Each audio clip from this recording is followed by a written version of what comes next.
I am 31 years old and my name is Emma. I work as a logistics coordinator at a mid-sized distribution company in Ohio. It is not the kind of job you grow up dreaming about, but I am damn good at it. I manage a complex network of shipments, client expectations, delivery schedules, inventory coordination. It is like spinning 20 plates at once every single day and somehow keeping them from crashing. It is exhausting, but it is also satisfying in a weird type A personality kind of way. For 5 years, I have given this company everything. Early mornings, late nights, weekend check-ins, covering for coworkers who dropped the ball, and saying yes every time they asked for help. I have taken maybe 3 actual days off in all that time, and those were filled with guilt and frantic phone calls asking where things were in the system. But this year, finally, I saw a window. In January, I submitted a request for a 2-week vacation in June. Not just a long weekend or a few scattered days, a real, unplugged, honest-to-God vacation. My plan was simple but perfect: visit my brother in Oregon, stay in his quiet cabin near the woods, and spend my days hiking, reading, and letting my brain decompress from 5 years of overdrive. No spreadsheets. No freight delivery delays. No urgent client emails flagged red. Just nature, my brother's dog, and silence. My request was approved in February. I triple-checked. It was entered into our system, signed off by Karen, my manager, and reflected on the team calendar. I booked my flights, arranged my time-off coverage, and even started packing a little early because I could not stop dreaming about those mountains. Then, 2 weeks ago, everything shattered. I got called into Karen's office late on a Wednesday. The kind of meeting where she does not look up from her screen and starts talking like the decision is already final. She said, and I quote, "Due to family priorities, we've had to make a small scheduling adjustment." I asked what that meant, heart already sinking. She explained that Megan, one of my coworkers, would be taking my vacation window because she needed a break for her family. Megan has 3 kids under the age of 10 and had apparently requested the same period off, but did so after mine had already been approved. Karen looked at me with this condescending sort of faux sympathy and said, "I'm sure you'll understand. Since you're single, it's just easier for you to reschedule." I did not understand. I sat there stunned. I reminded her that my time off was already approved. I had made plans. I had booked non-refundable tickets. Karen gave me this tight smile and said something about how Megan had more pressing needs and that they would try to fit me in next quarter. I walked out of her office in a fog. Next quarter? I had been holding on by a thread waiting for this break. I had never asked for special treatment. I had never dumped my responsibilities on anyone else. I covered for people when they left for vacations, dentist appointments, and kid emergencies. I never complained. And now I was being told that because I did not have children, my time did not matter? The next few days were a blur of resentment. I kept imagining Megan packing sunscreen and juice boxes while I stared at my cancellation email from the airline. She came into work humming, talking about what her kids wanted to do in Florida. She never said a word about the switch. Not an apology. Not a glance in my direction. Just this assumption that, of course, she deserved it more. That was when something inside me snapped. I decided if I was not getting my vacation, nobody was. I know how the system works. I know which files are critical for weekly operations and where the choke points are. I know who depends on what and when. So I did not do anything dramatic. Nothing that would lead to a paper trail. I just started letting things slip very quietly. There were a series of documents Megan needed finalized before she could leave. I forgot to upload them to our shared drive. I scheduled 2 critical freight pickups during the exact week she would be gone. I accidentally left them unassigned for coverage. I marked one client's delivery incorrectly, sending it to the wrong warehouse. I let small gaps creep into the schedule, things I would normally catch and fix before they turned into problems. I made it look like a typical week where things just happened to go wrong. A perfect storm of mishaps. The logistics version of death by 1,000 paper cuts. The Friday before Megan was supposed to leave, it all collapsed. A 5-figure order got misrouted to the wrong facility and was delayed 2 days. A longtime client, furious about the delay and the radio silence, pulled their contract. I watched as panic spread across the office. Karen was pulled out of 3 meetings and into crisis control. Phone calls, emergency Slack messages, the works. Megan was pulled into a side meeting. She looked pale when she came back. Karen announced that due to the chaos, they could not afford to have Megan out next week. Her vacation was canceled temporarily while the department handled the backlog. I watched Megan slump back to her desk. Her face was flushed and her eyes were red-rimmed. I had never seen her cry before. I wanted to feel satisfied. I wanted to smile and think there, now we are even. But instead I felt weird. Hollow. Like I had swallowed something bitter and it was just sitting in my chest. I kept telling myself this was fair. She took my time, I took hers. She never asked if I was okay with it, never once said sorry, and so I made sure she paid attention now. But as I watched her quietly gathering her purse and slipping into the break room to pull herself together, I could not help but feel the weight of it. It was not the victory I thought it would be. No one got to relax. No one got to breathe. The department was in chaos, and all I could do was sit at my desk pretending to troubleshoot something on my screen while the noise of fallout swirled around me. Justice served, right? So, things escalated faster than I thought. 2 days after the entire fiasco unfolded, after the botched shipments, the client fallout, the visible tension in every department meeting, I got a call from HR. It came through around 10:30 on a Tuesday morning while I was halfway through drafting a damage control logistics report for one of the orders that went sideways. The tone of the email was blandly professional, but the subject line, HR follow-up, time off conflict review, sent a chill down my spine. I walked into the HR office trying to project calm, like this was just another weird procedural meeting. I had already prepped a few vague excuses in my head: miscommunications, overwork, burnout. Things happen. Nothing intentional. But I knew deep down that I had been reckless. Not just reckless, but sloppy in ways I thought I had covered. I sat down across from the HR manager, Rachel, and her expression made it clear this was not going to be a soft chat about feelings or misunderstandings. They had evidence. And I do not mean vague suspicions. I mean hard receipts. Screenshots of internal calendar changes with my login, time-stamped records showing deleted and altered files on our shared drive that were tied to my credentials, even a Slack message I had sent in a private channel with another coworker joking. Guess no one's going on vacation now, LOL. That was the line that cinched it. That casual, smug little message sent in a moment of dark satisfaction had come back like a knife. I played dumb. I feigned confusion, said I had been under a lot of stress, that maybe there had been mistakes but never malice.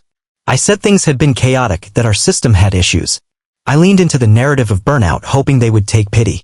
But Rachel's face didn't move. She said someone had flagged my activity as suspicious days earlier and had been quietly documenting the anomalies before everything exploded. That was the moment the floor dropped out from under me. It turned out to be Daniel. Of all people.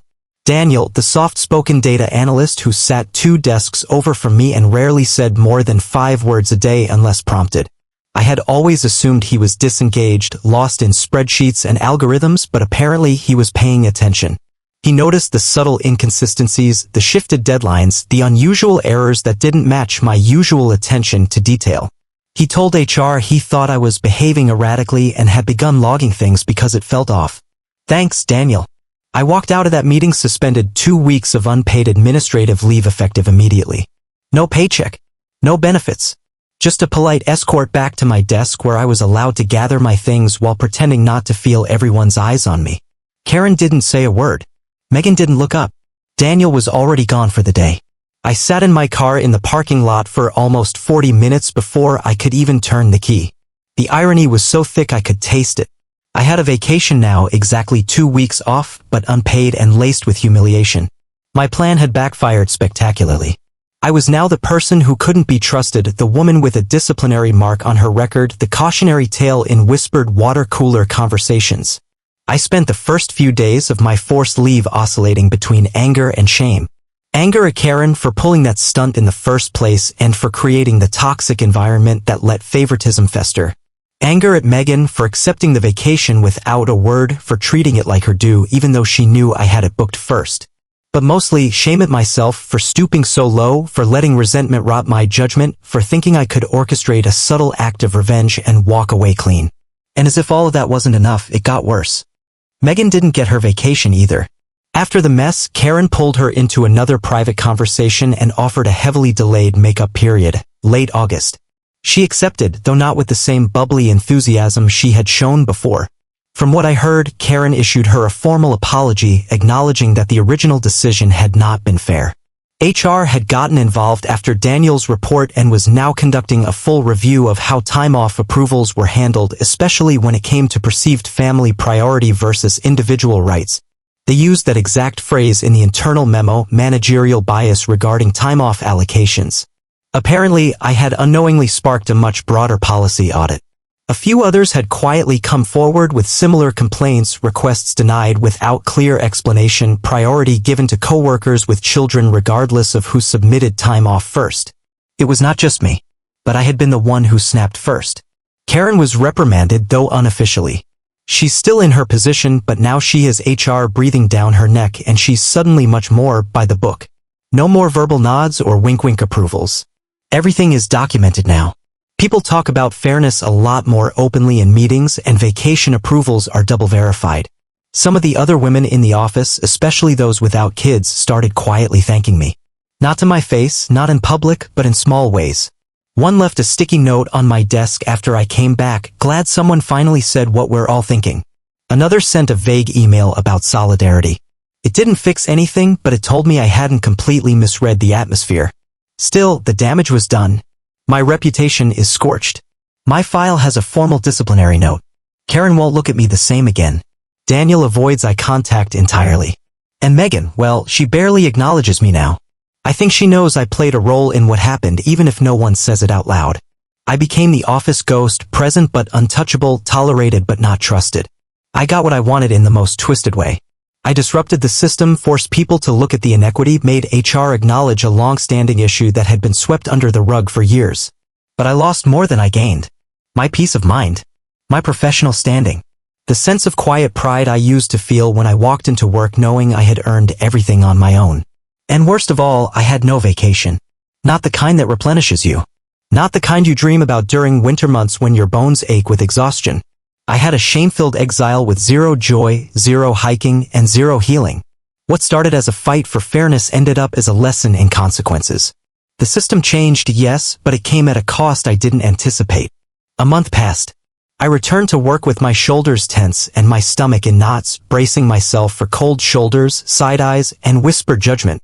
I expected to walk back into an office where my name had become synonymous with cautionary tale, the woman who snapped, the one who cracked under pressure and took the whole team down with her. I had rehearsed apologies in my head, prepared for the inevitable frostiness, readied myself to be a workplace ghost. But strangely, the mood had shifted.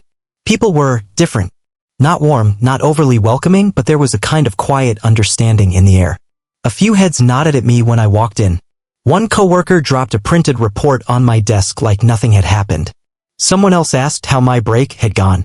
It wasn't forgiveness, but it wasn't exile either. It was almost like the storm had moved and now we were all just standing in its strange, quiet aftermath. And then I found out why. Apparently, HR's investigation into my actions, initiated by Daniel's quiet whistleblowing, had started a domino effect none of us saw coming.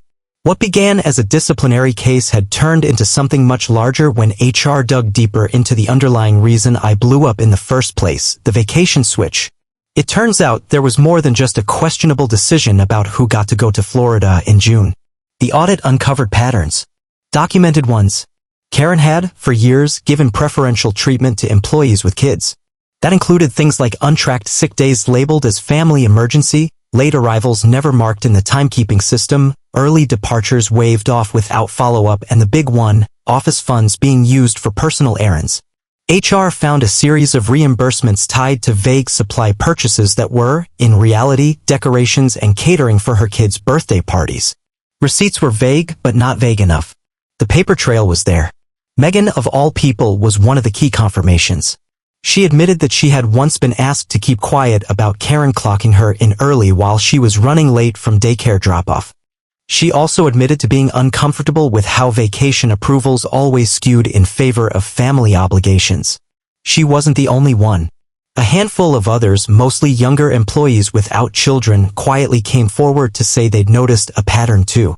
What started as my flameout ended up dragging Karen into the center of a full-blown managerial integrity investigation.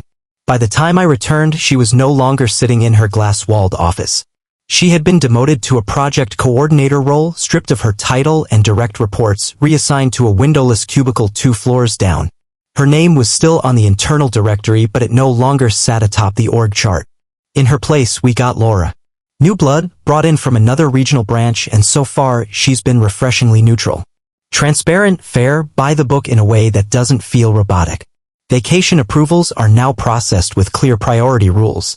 Late arrivals require documentation. Everyone gets the same number of floating holidays, and for once, no one is whispering about who's allowed to coast through summer Fridays while the rest of us grind. It's not perfect, but it's fairer.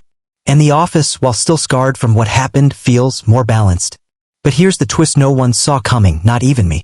During my forced vacation, the humiliating, unpaid 2 weeks where I alternated between rage naps and scrolling through career sites, I updated my LinkedIn. It wasn't some master plan. It was a combination of boredom, bruised pride, and the haunting realization that I had sacrificed my peace for a job that never truly valued me.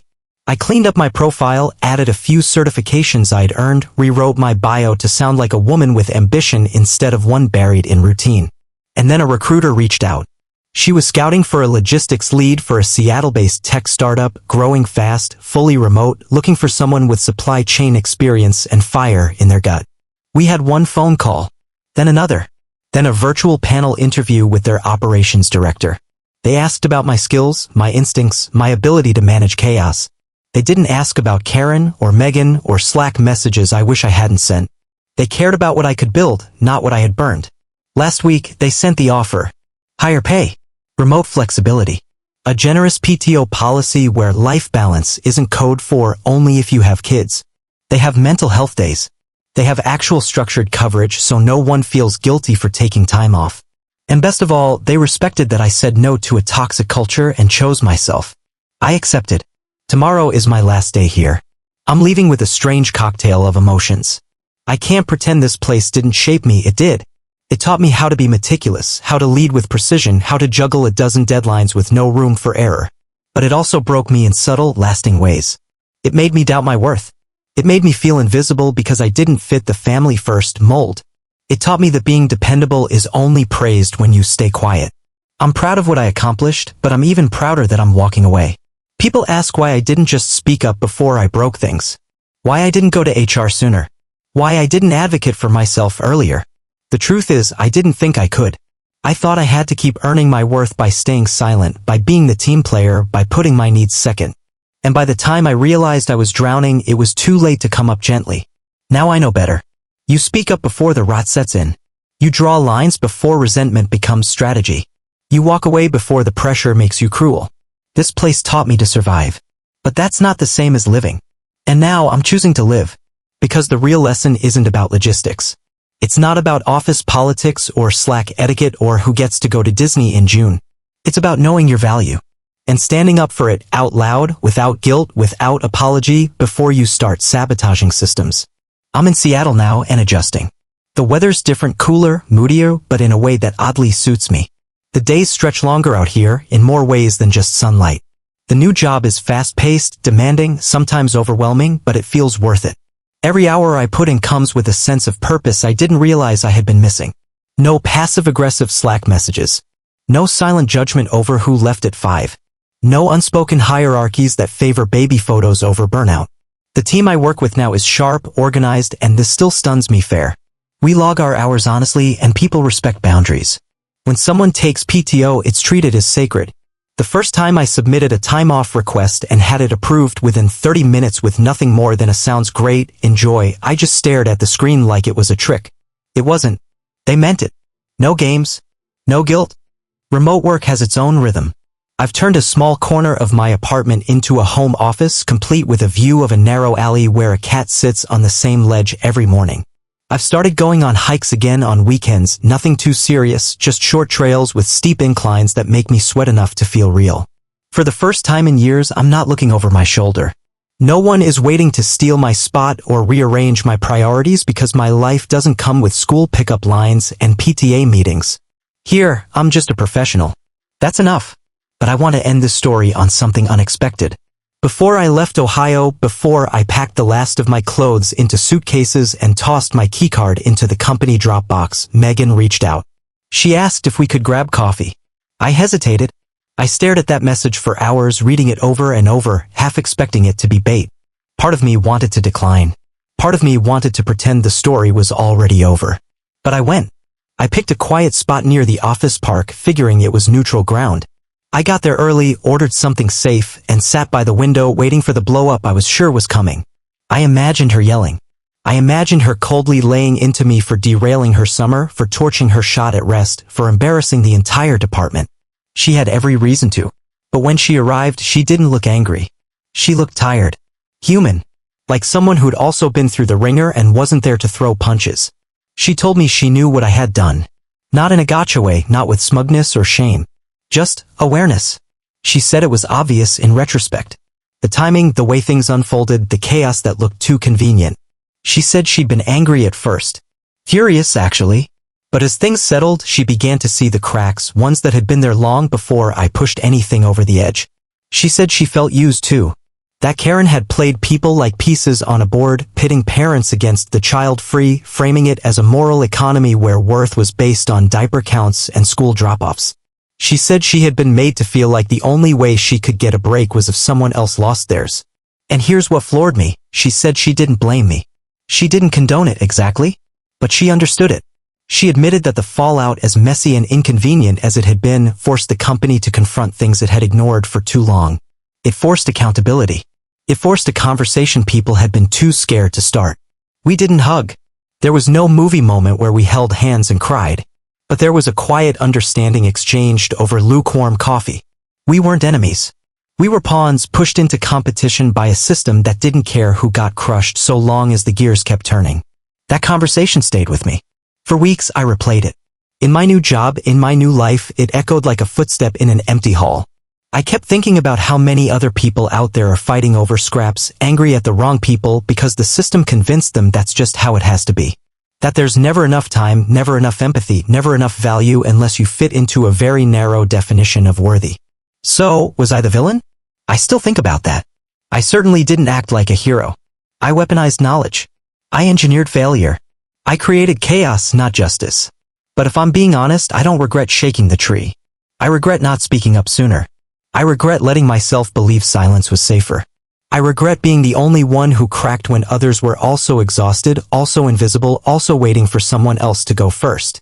If breaking the machine was the only way to make it stop crushing people, then yes, I'd do it again. Just smarter next time.